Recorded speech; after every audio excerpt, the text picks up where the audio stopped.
Ubaidullah بن زیاد کو بھیجتے ہیں کہ جاؤ کوفہ، یزید بھیجتے ہیں جو حسین رضی اللہ تعالیٰ عنہ کے دشمن ہیں، وہ بھیجتے ہیں کہ جاؤ کوفہ، اور کوفہ کے بادشاہ جو ہے وہ نعمان بن بشیر ہیں، وہ حق پرست ہیں، ان کے دلوں کے اندر نرم ہے، محبت ہے، تم اس کے خلاف کر کر تم وہاں کی بادشاہ پر مسند نشیں ہو جانا۔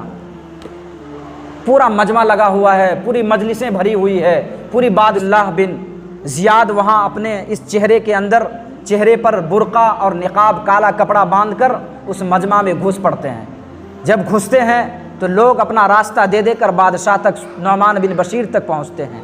نعمان بن بشیر تک جب پہنچا جاتا ہے تو نعمان بن بشیر سے کہتے ہیں کہ دیکھو، جب وہ اپنے چہرے سے نقاب ہٹاتا ہے، کپڑا ہٹاتا ہے، کالا کپڑا، کہتا دیکھو میں عبیداللہ بن زیاد ہوں، اور عبیداللہ بن زیاد اس علاقے کا سب سے بڑا ظالم آدمی تھا، ان کے ہاتھوں سے خون کا بہنا، لوگوں کو مارنا، قتل و غارت گیری کا بازار گرم ہو چکا تھا، ہر انسان اس سے واقفیت رکھتا تھا، ہر انسان اس کی ظالم حکمرانی، ظالم طاقتوں سے واقف ہو چکا تھا۔ عبیداللہ بن زیاد نے کہا نعمان بن بشیر اس بادشاہی کے تخت سے اتر جاؤ۔ اس کے بعد اس کپڑے میں دوائے نیام رکھا تھا اور نیام کے اندر تلواریں نکالی اور کہا کہ دیکھو اگر تم یہاں سے نہیں ہٹو گے یہ تلوار تمہیں ہٹا دے گی، سر قلم کر دے گا، تمہارے تن سے سر کو جدا کر دے گا۔ نعمان بن بشیر ہٹ جاتے ہیں۔ اس کے بعد جو ہے عبیداللہ بن زیاد، جب اسے معلوم ہوتا ہے کہ حسین رضی اللہ تعالیٰ عنہ کے قاصد، حسین رضی اللہ تعالیٰ عنہ کے یہاں نمائندہ آئے تھے، جب اس طرح کی باتیں ہونا شروع ہو جاتی ہے تو حسین رضی اللہ تعالیٰ عنہ جو مکۃ المکرمہ سے کوفہ کی طرف آنے والے تھے، جو کوفہ کے لوگوں نے بلایا تھا، جب وہ وہاں سے سفر شروع کرتے ہیں تو وہ حر بن زیاد نام کا ایک لشکر 1000 آدمی کے ساتھ بارڈر پر بھیجتا ہے اور کہتا ہے کہ تم حسین رضی اللہ تعالیٰ عنہ کو وہاں روکے رکھنا۔ جب حسین رضی اللہ تعالیٰ عنہ کی آمد ہوتی ہے تو آمد ہونے کے بعد ان سے ملاقات ہوتی ہے، وہ روکتا ہے، وہ کہتا ہے کہ آیا مجھے کوفہ والوں نے بلایا ہے، مجھے کوفہ کے باشندے نے بلایا ہے، میں اس کے رہبری کرنے جا رہا ہوں، اور تم مجھے حق پرست حق زبان سے مجھے کیوں روک رہے ہو؟ حر بن زیاد کہتے ہیں کہ دیکھو میں ایک خط پھر بھیجتا ہوں ابن زیاد کو، اگر ابن زیاد اگر اجازت دیتا ہے کہ آپ اس بارڈر سے کراس کریں تو آپ ضرور چلے جائیں، ورنہ میں ان کے اجازت کے بغیر میں کوئی قدم نہیں اٹھا سکتا ہوں۔ ایک خط لکھتے ہیں، اور خط لکھنے کے بعد جب وہ اس کے پاس خط جاتا ہے، پہنچتا ہے، تو پھر وہ عمر بن سعد ایک لشکر کو پھر بھیجتا ہے روکنے کے لیے پھر بھیجتا ہے، جو دشمن کی کرسی پر بیٹھا ہوا ہے ابن زیاد پھر ایک لشکر کو 4000 لشکر کے ساتھ ابن زیاد جو ہے عمر بن سعد کو بھیجتے ہیں۔ ایک فوج تیار ہو گئی حر بن زیاد، دوسری فوج تیار ہو گئی عمر بن سعد، 4000 ابھی اور 1000 پہلے، کتنے ہوئے؟ 5000۔ یہ 5000 کے آدمی کو وہاں پر جمع کر دیا جاتا ہے۔ اس کے بعد حسین رضی اللہ تعالیٰ عنہ پھر بار بار اصرار کرتے ہیں مجھے آیا بھائی جانے دیں، میں کوئی مخالفت یا لڑائی کرنے نہیں جا رہا ہوں، یا میری کوئی پروپیگنڈا یا کوئی سازشیں نہیں ہے، وہاں کے لوگوں نے مجھے عقیدت مندانہ الفاظ میں مجھے بلایا ہے، میں ان کی رہبری کرنے جا رہا ہوں، آپ مجھے اجازت دے، میں یہاں سے ان کے پاس جاؤں گا، حکومت سے مجھے کیا لینا دینا۔ اس کے بعد ان 2 لشکروں سے ریکویسٹ اور درخواست کرتے ہیں کہ اگر تم مجھے نہیں جانے دو گے تو میری 3 شرط اپنے بادشاہ کے پاس پہنچا دو۔ 3 شرط کیا ہے؟ وہ 3 شرط یہ ہے کہ مجھے واپس جانے دو، اگر پریشانی ہے، حالات خراب ہے تو مجھے یہاں سے جانے دیجئے، ایک شرط۔ دوسری شرط ہوتی ہے کہ آپ مجھے کوئی اسلامی جو ہے بارڈر پر چھوڑ دیں، یعنی اسلامی سرحد پر مجھے جانے دے۔ 2 بات، ایک بات مجھے آپ واپس جانے دیجئے جہاں سے میں آیا ہوں، دوسری شرط یہ ہے کہ آپ مجھے اسلامی بارڈر پر جانے دیجئے۔ 2 بات۔ تیسری بات یہ ہے کہ آپ مجھے، جو آپ کے بادشاہ ہیں، آپ کے حکمراں ہیں، آپ کے پردھان منتری ہیں، آپ ان کے پاس یہ پیغام بھیجائیں کہ میں، تیسری شرط میں ان کے ساتھ ڈائریکٹلی بات کرائیں، فیس ٹو فیس، معاملہ کیا ہے، آخر باتیں کیا ہو رہی ہیں کہ آپ مجھے روکنے کی سازش کر رہے ہیں۔ ان کے بعد جو ہے جب اس خبر کو وہاں پہنچایا جاتا ہے، کن کے پاس؟ یزید نہیں، یزید تو بیٹھا ہے وہاں پہ، انہی کے پاس سارا کنٹرولر ہے، انہی کے پاس سارا ریمونڈ ہے، انہی کے حکم سے سارا کام ہو رہا ہے۔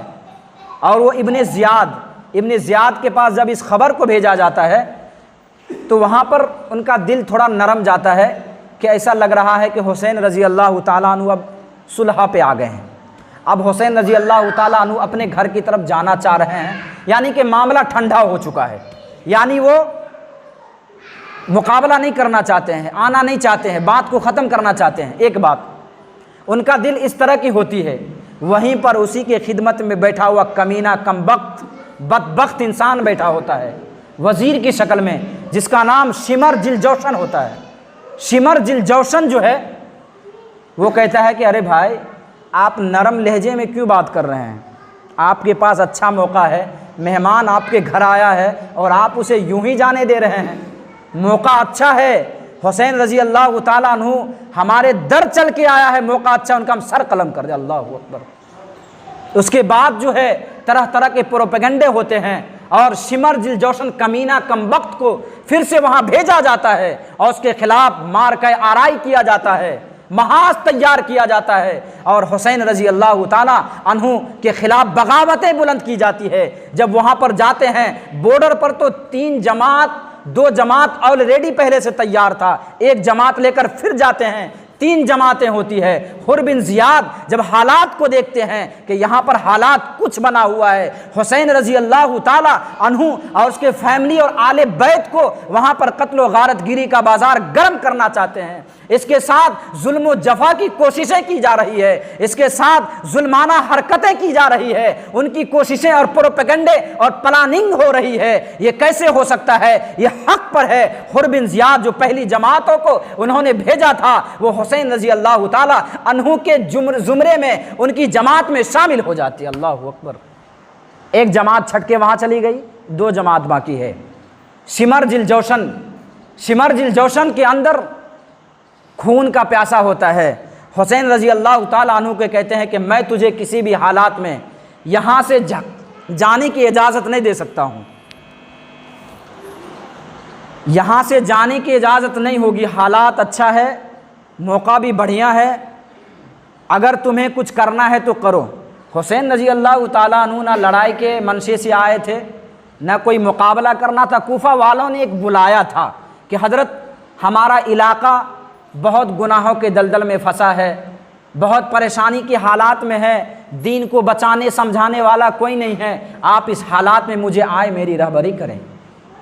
شمر جلجوشن جب سنتا ہے دونوں سے مقابلہ ہوتا ہے تو وہ قتل کے لیے، لڑائی کے لیے آمادہ ہو جاتا ہے۔ اس کا تو منشا ہی یہی تھا کہ حسین رضی اللہ تعالیٰ عنہ کے ساتھ بغاوت کیا جائے، لڑائیاں کیا جائے۔ وقت مختصر، حالات یہاں تک آتی ہے، بازار گرم ہوتا ہے، لڑائی کی جنگیں چھیڑی جاتی ہے۔ روایتوں میں آتا ہے کہ یزید کی طرف سے، ابن یزید اور اپنے ابن زیاد کی طرف سے، شمر جلجوشن کی طرف سے 5000 سے زائد کا آدمی وہاں ہوتا ہے، 5000 کے قریب ادھر آدمی ہوتا ہے۔ وہ اپنے ساری چیزوں کے ساتھ، ساری مسلح، ساری تلواریں، ساری چیزوں، سارے اسباب کے ساتھ وہ تیار ہوتا ہے۔ دوسرے طرف حضرت حسین رضی اللہ تعالی عنہ 72 آدمی کے ساتھ تیار ہوتے ہیں۔ کتنے؟ 72 آدمی، اندازہ لگائیں، ایک طرف 72 آدمی اور دوسرے ٹیم اور دوسرے فریق کی طرف سے 5000 آدمی۔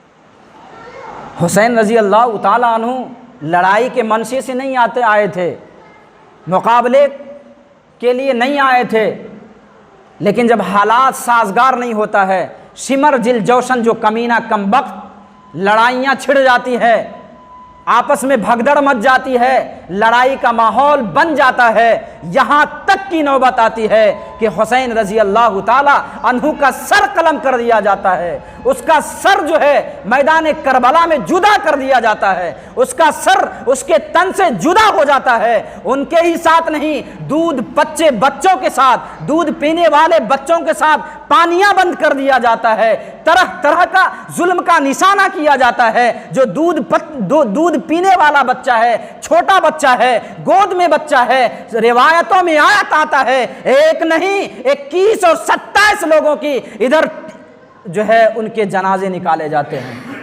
21 اور روایتوں میں 27 کا بھی لفظ آتا ہے کہ 27 آدمی کے قریب قریب لوگوں کا جنازہ آل بیت ایک خاندان سے نکلتا ہے۔ سر اپنے تن سے جدا ہے، سر اپنے جسم سے جدا ہو چکا ہے، قتل و غارت گیری کا بازار گرم ہو چکا ہے۔